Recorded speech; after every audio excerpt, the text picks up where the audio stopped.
SwayamPrabha. Digital India. Educated India.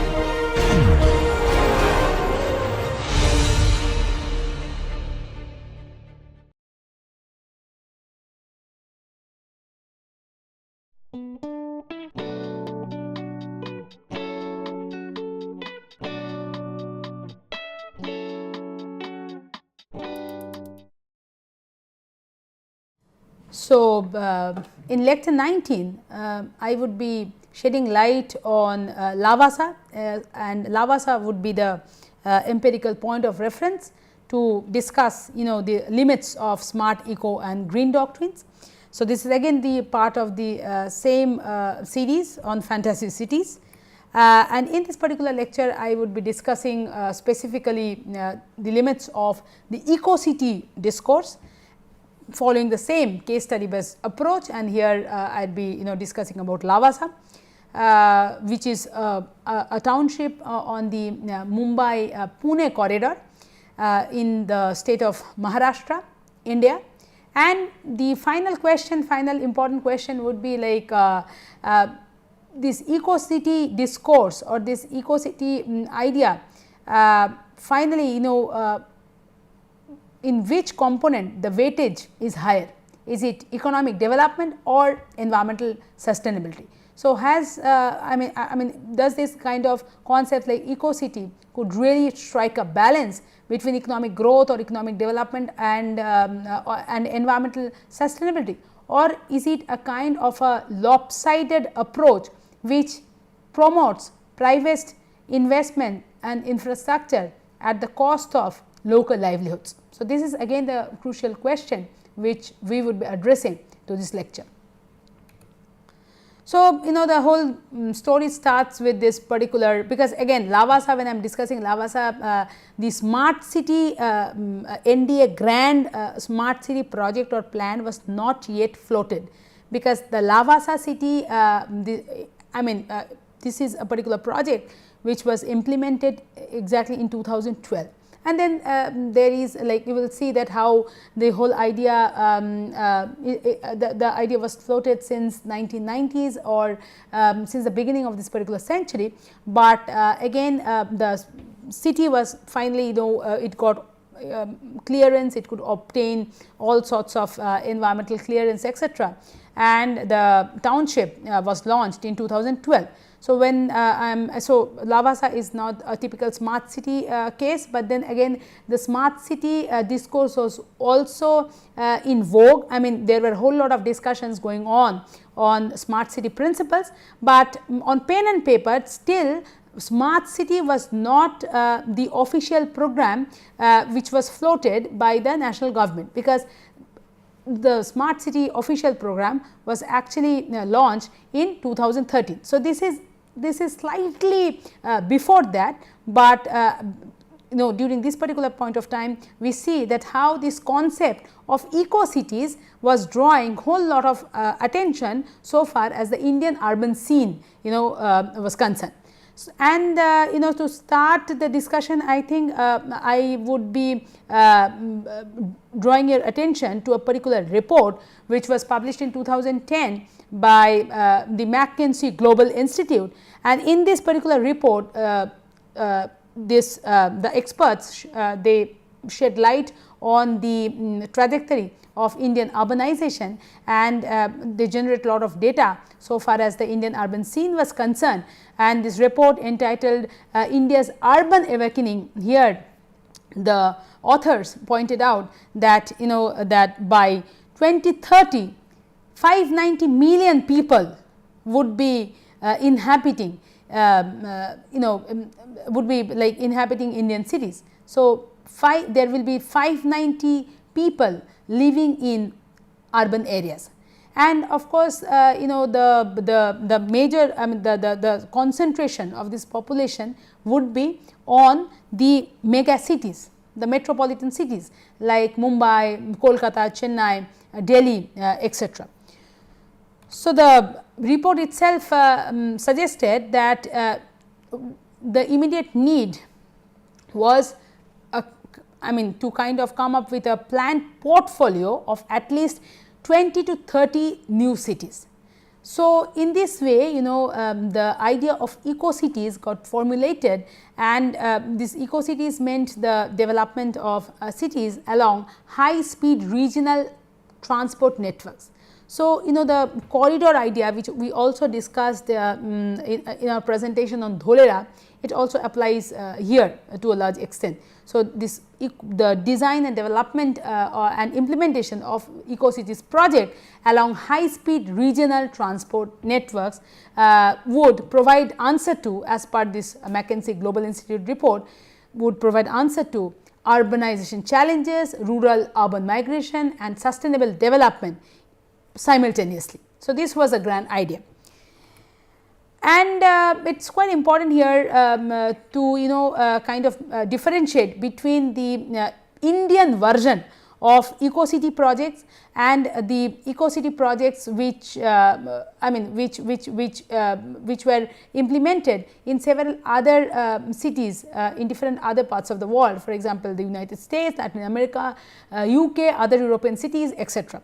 So, for example, if you remember one of my previous lectures where I talked about the different urban models and plans, including ubiquitous city, compact city, zero carbon emission city, etc. So, here also India started thinking in terms of these zero carbon emission cities, but we all now know the fallacy embedded in this kind of an idea, because we discussed that how according to the second law of thermodynamics, this is a false idea, false notion, because as per the second law of thermodynamics, no organism or no machine can actually operate at 100% efficiency, because there would be some form of waste generation, there would be some form of waste of energy or materials. But anyway, let us not go into the that debate or that discussion here, but let us rather focus on the Indian version of eco-cities, because why Indian version of eco-cities is different from the eco-cities projects in the other parts of the world, because the Indian urban scene is quite challenging.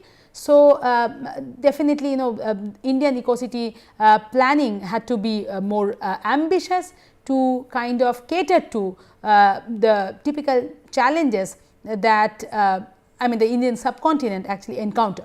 So, the whole idea of Indian eco-cities kind of built upon incorporation of a variety of eco-friendly features, and these are all the major features so far as the Indian version of eco-cities is concerned. Ownership by a corporate group or a consortium of developers, growth coalition, this is known as growth coalition, drawing significant concessions in tax, environmental and labour laws at regional and national level. Land use, combining retail, commercial, leisure and residential spaces with limited manufacturing. Governance, managed by a consortium of developers with limited power sharing across other groups, all right. And then linkages with megacity or world city regions through airports or high speed transport networks. So, the whole emphasis is actually on the development of these high speed transport networks. So, that corridor idea, right, and master planning and design by international firms. So, you can see how the rationale or the logic of transnational capital or transnational funding is very much embedded in this kind of concept of eco-city.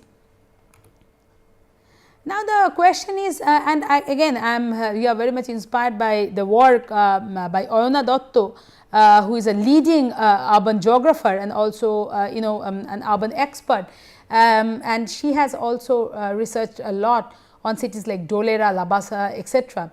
And Ayana raises a few questions, and she says that it is important for us to really understand the mechanism or the nature of India's environmental laws, litigation and policy frameworks, in order to see that whether our eco-cities are actually environment friendly cities or not, and by environment friendly, it means that whether these eco cities are being able to kind of cater to the larger agenda and larger notion of urban sustainability or not.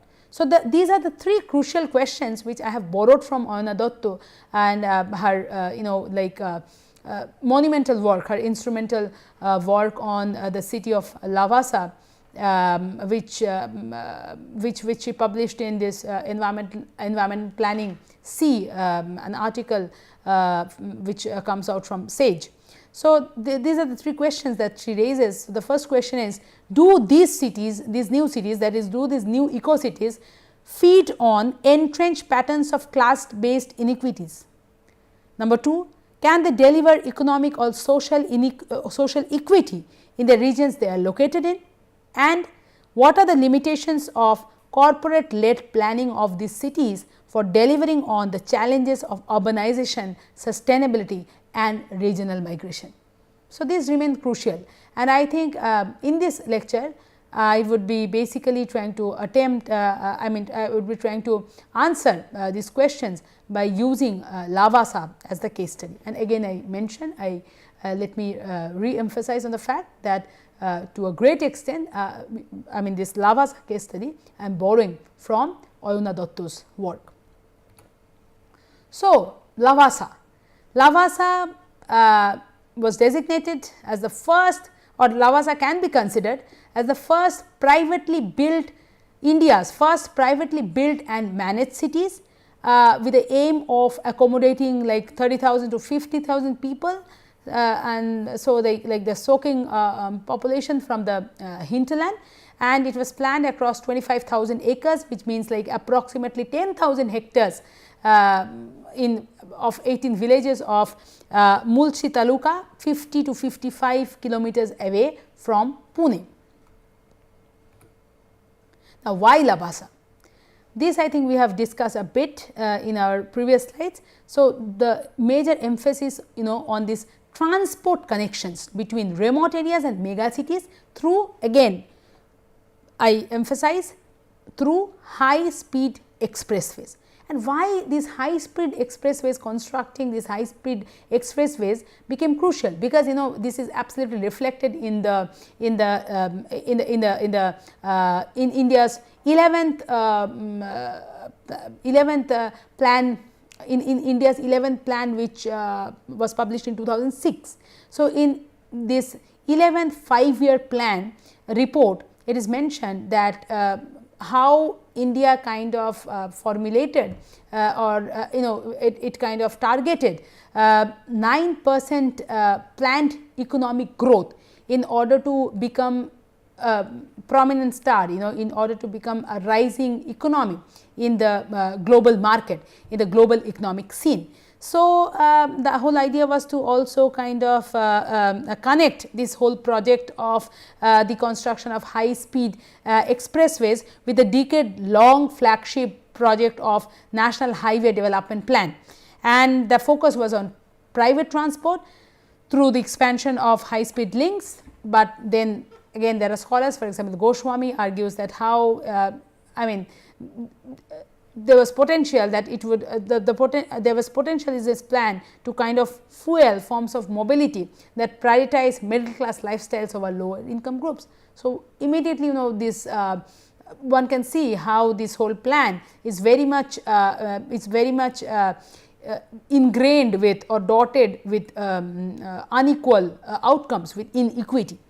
So, but India planned for mega city economic clusters by linking top tier cities like Mumbai with second tier cities like Pune or Nasik to transform, for example, MMR or this Mumbai metropolitan region into the world's second largest urban agglomeration by 2030.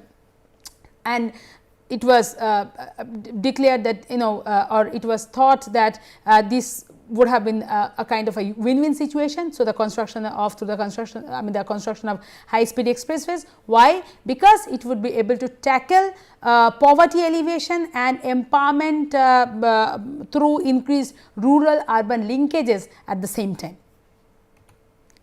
Now, how Lavasa? So, again this Lavasa is a township which is located in this Mumbai Pune Expressway, and this Mumbai Pune Expressway has a bit of a history. So, for example, this was launched by the Maharashtra state government. It was a flagship project of the Maharashtra state government, which was like formulated long back 1990s, and during that time it actually displaced a total of 66 villages and 95.05 hectares of forest land made way to the Mumbai Pune Expressway. But then I mean for the time being it remained halted, and then again there was a new momentum after 15 years, and then the project was funded through PPPs, which means public private partnerships, and immediately there was a phenomenal rise in luxury gated apartments and construction of India's first privately designed, financed and built cities along its route. The two major examples being the Ambi Valley and Lavasa. So, here we would be mainly focusing. So, here we are mainly discussing Lavasa. So, India's first planned hill city, 1/5 the size of Mumbai. So far as the technical details are concerned, it has been constructed by the HCC, which is this Hindustan Construction Company, and the director of this company, or the leading I mean the instrumental person who would also remain instrumental in kind of conceiving this whole project of Lavasa is Ajit Gulabchand, and this project was designed and planned by HOK architects, and this project would not have been possible without the passage of the special regulations for hill station development by the Maharashtra government, by the Maharashtra state government in 1996. And these special regulation, it actually provided approval or sanction towards the construction in the most ecologically sensitive landscapes in India, for example, the Western Ghats. So, is not it the greatest irony so far as urban planning is concerned, because on one hand we are talking about eco cities. So, on one hand they are designated as eco cities, and on the other hand these eco cities have come up or these eco cities have been planned on the most sensitive ecological patches or the ecological zone and landscape. So, again like 25,000 acres which is roughly 10,000 hectares of land or the forest land had to be acquired for the construction of Lavasa, for the construction of this township.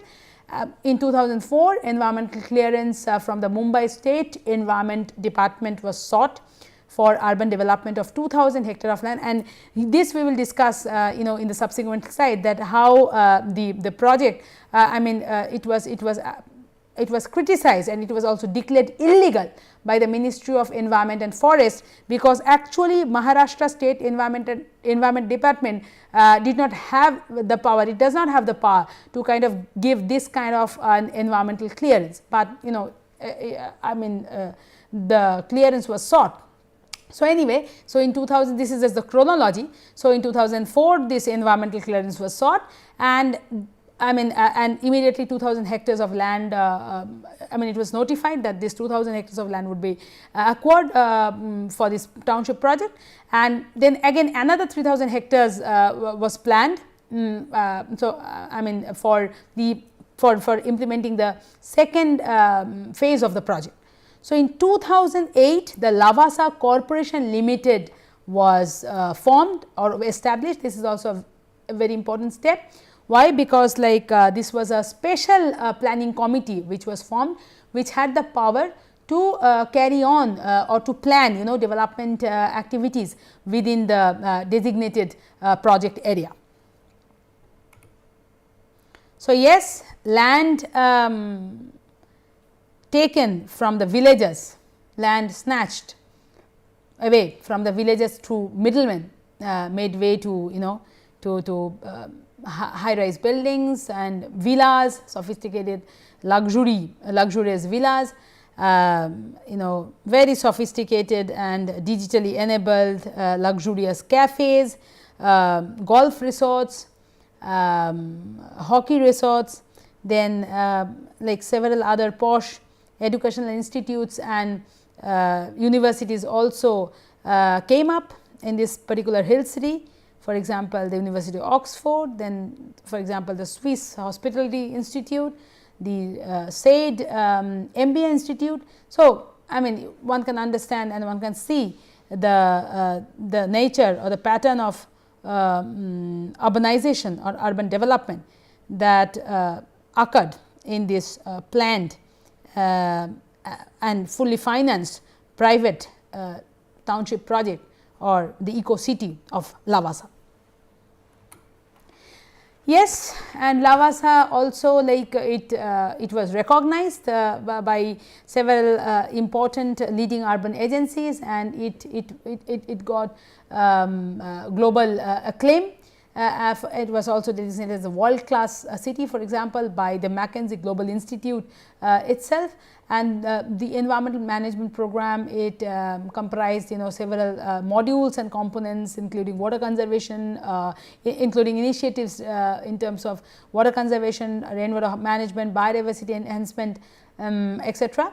And like a lot of ideals, the ideals on which the eco city was designed, they were, for example, minimizing soil. They were based on several principles, including minimization of or reduction of soil erosion, hydroseeding, biomimicry, and also raising awareness about sustainability among surrounding villages or villages. It also got the LEED certification of excellence so far as its energy saving features were concerned. And as I mentioned, it was designated as the world class city by the McKinsey Global Institute. Now, for whom and at what cost? The major question, across all our case studies, to validate and demonstrate and prove, scientifically prove that scientifically prove the limits that are embedded, that are entrenched, that are ingrained in these kind of top down technocratic quote unquote smart city plans. So, like again I have borrowed from Ayana Datta here. So, Ayana Datta kind of interviewed some renowned ecologists and in their interviews these ecologists said that how their low cost local techniques of restoration and conservation, which they actually recommended in the area, in the stretch, were violated. I mean the people, the authorities who were involved with this city making plan or the city building project, they did not pay heed to the recommendations made by the renowned ecologists who were favoring low cost local techniques. For example, transplantation of native species, building on lower slopes and restoration through seed collection and replanting, and also the use of locally available materials for building. Because this is an ecologically sensitive zone, but the authorities considered these options to be extremely inappropriate for global marketing, because to them this internationally renowned and internationally accepted environmental technologies were more viable to kind of so far as global marketing was concerned, and thus environmental internationally recognized environmental technologies like hydroseeding and biomimicry was followed in the heath slopes, that also led to the transplantation of non-native species, but this is absolutely against the ecological principles so far as this ecologically sensitive zone of the Western Ghats was concerned. But yeah, so the result was again dispossession, displacement and disconnect. Lavasa targeted upper middle class youth populations and marketed itself explicitly towards a global population, meant that it ran the risk of producing exclusionary urban spaces. So, the city unfortunately it could not it cannot be considered as an inclusive city. So, slippery laws, this is again the larger context which we really now need to discuss before we wrap up this lecture on eco-cities. So, and with Lavas as a case study. So, for example, if you see the Indian constitution, environment is not included as a fundamental right within the list of fundamental rights. So, environment is not a fundamental right. So, only in 1976 in the 42nd amendment of the Indian constitution, environment became a part and component of the directive principles, but there is an indirect connection to this. So, for example, if due to any particular project, development project which impacts an ecosystem resource, livelihoods get affected or disrupted, then the people, they have the right to kind of to legally place a litigation in front of the court to kind of annul the particular project which is catastrophic for their subsistence or survival. So, livelihoods is again a fundamental right. So, one needs to understand this concept of environmental justice in this particular mechanism, that environment is not a fundamental right, it is part of the directive principles, but livelihoods is a fundamental right. So, if livelihoods get impacted upon or disrupted due to any development plan or project impacting the environment, then definitely the people have the right to file cases before the court against that particular development project, and the people can demand or they can demand environmental protection, they can demand they can demand ways through which environmental protection can be ensured, because otherwise the development project can be catastrophic for their own survival and sustenance.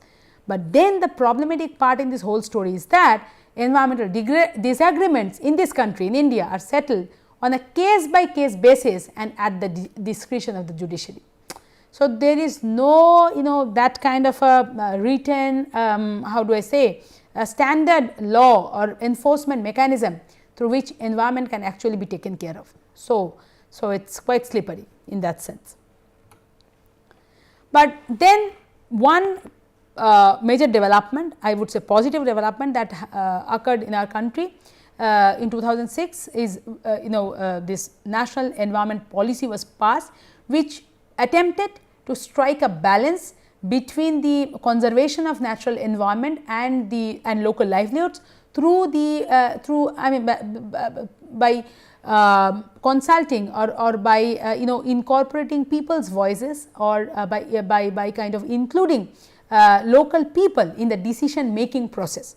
So, it tried to kind of create a linkage between urban poverty with loss of rural livelihoods, because this idea came out clear in this particular policy that that there is definitely an interlinkage between urban poverty and loss of rural livelihoods. So, it is important to kind of ensure rural livelihoods in order to also tackle urban poverty, or also in order to tackle several other parameters so far as Indian urbanization is concerned. And this national environment policy also brought together several existing policies like the national forest policy, the national conservation strategy and policy statement on environment development, the policy statement on abatement of pollution, the national agriculture policy, the national population policy, and also the national water policy. But again, the flip side in this whole story is that the power of the local communities definitely are much less. I mean, if we consider the power of the industrial, corporate and commercial levels. So, that is what is exactly happening within the Indian urban environment scenario. So far as this particular case of Lavas is concerned, as this 2006 national environment policy was already formulated. So, in 2010 November, MOEF, that is Ministry of Environment and Forest, pressurized the Lavasa Corporation and saying that Lavasa, this project should not continue, because environmental clearance from the center under section 5 of the Environment Protection Act EPA was not obtained. Then of course, Mumbai High Court was dragged into this conflict, into this fight, because it had to be finally sought with the intervention of the judiciary. And in December 2010, the plea from the Lavasa Corporation was rejected by the Ministry of Environment and Forest.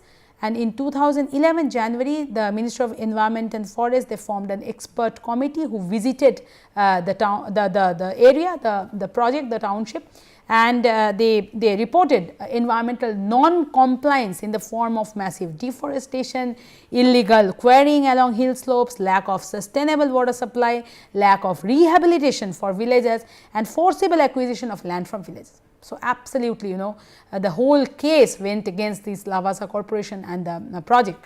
And finally, in 2011 January 19, the Lavasa project was actually declared to be illegal. Then the corporation became desperate. They submitted a lot of documents before the MOEF, and then again the Mumbai High Court, it was dragged. Finally, it was also asked to see these documents, to go through the documents and confirm like whether the environmental compliance mechanism was followed or not. But then finally there was a kind of a compromise which was met, and the Lavasa Corporation agreed to kind of meet certain fresh preconditions which were asked by the Ministry of Environment and Forest, so far as environmental clearance was concerned. And finally, again the details are not in the public domain, but finally the Lavasa Corporation mentioned that they could adhere to all the provisions or all the suggestions and recommendations or the preconditions which were provided or put forward by the Ministry of Environment and Forest, and finally like this environmental clearance was received from Ministry of Environment and Forest in November 2011, and in 2012 the project was finally launched. So, but what is the situation now? So, I have consulted some reports and also some media coverage, recent media coverage, for example, 2018, 2019, 2020. So, now the present state, presently it is in a pathetic state, because Lavasa, for example, there is a very good report in Business Standard which also came out in print in 2018. There is a report by Anthony, there is a coverage, actually news coverage by Anthony and Pandya, where they say that Lavasa is in an incomplete shell, it is a nightmare. And Agarwal in his piece which was published in Mongabe 2019, he says that it's a ghost town. It has become a ghost town because there are too many distressed sellers and not enough buyers in the market. Same problem also, the same problem Rajarhat is also encountering with. And this company HCC and Amit, the key person of the company, I think, Ajit Gulabchan, he is under a debt of 41.5 billion INR, which needs to be repaid. And now HCC is backing out, or already it has backed out from this grand project. And there is news that Pune private company is now willing to take up this project, but we do not have any confirmed news on this yet. But what happened is that 94 hectares of tribal land has been regained. So, people they are continuously protesting against their deprivation, against non-entitlement of land, and sometimes they are also being successful. So, for example, this is an instance of success where 94 is a small hectare of land, but again at least the people have been successful to kind of regain 94 hectares of tribal land. And so, this is the condition now. Most of these houses are people do not stay here anymore. So, several housing complexes, for example, they are in search of customers, but in vain. So, neglect has taken the Mediterranean sheen off once bright red and yellow buildings. The cobblestone streets and stone bridges are growing moss, sidewalks are crumbling in places. So, this is the present situation. So, these are the references. Please go through these references and definitely go through Ayana Datta's article. And yes, so I would like to conclude by saying that here in this lecture we have discussed how the economic rationale actually superseded over the ecological agenda, which is absolutely evident in the eco-city doctrine, and we have used Lavasa here as the empirical point of reference, and we have discussed why strong environmental policy framing and regulation are crucial to ensure environmental justice and develop inclusive cities. So, again this third statement which I am making, the third point, again I have borrowed it from Ayana Datta. So, this is Ayana's argument that why strong, Ayana says that, she argues that strong environmental policy framing and regulation are crucial to ensure environmental justice and develop inclusive cities. But I would like to add another point to this.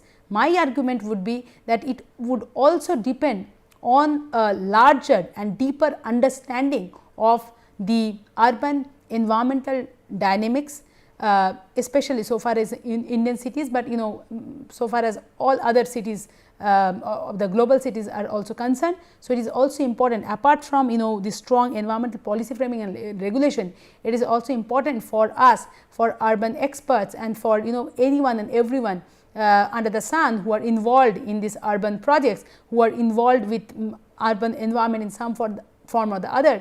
It is important for all of us to have a more nuanced and detailed and larger understanding of urban environmental dynamics, for which detailed understanding and exposure to urban environmental social sciences interdisciplinary frameworks are also crucial. So, I would be covering the urban environmental social sciences interdisciplinary frameworks in the subsequent presentations within this particular course on environment and urbanization. So, thank you, and please go through the references, and let us also engage ourselves in the forum.